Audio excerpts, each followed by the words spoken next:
gọi là cái gì nó không có quyền đó rồi như thế ai mà còn luôn bây giờ con muốn hay là con luôn không ai cả cái nào cũng cần cái tăng cái đó chỉ là tôi không tăng cái này là biết gì sao nó tình trạng cái tay hai cái cái rồi một cái đó tiếp tục lên đây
tính hai rồi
mùi cuốn khéo hay cùng nó chẳng có mùi cuốn mình học mình con cho mình một con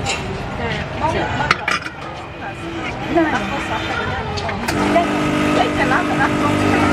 này bọn lộc mùi đã có số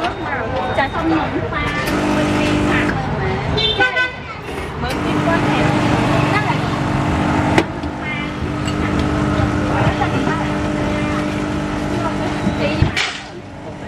ý cho snow lấy snow thay chụp ấy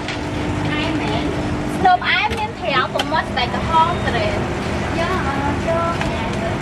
thẻo thẻo cũng mất chẳng không cho thẻo bay cho má cũng thẻo tôi ấp con khục bay là mình cũng mất con thẻo với má thẻo một tí con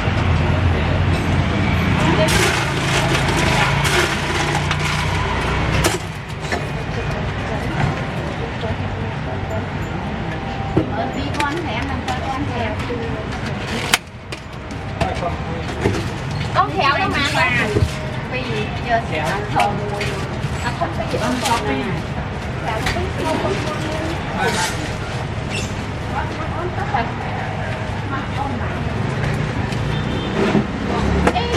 không hay ăn chả lọc ý lắm nhưng mà tao mà bọc ai vô ai nó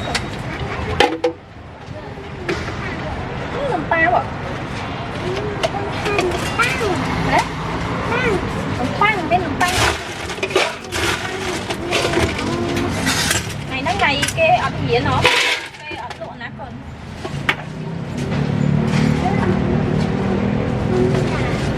biết nè nó chặt khoai nó mạnh nhưng mà bỏ ai nó nè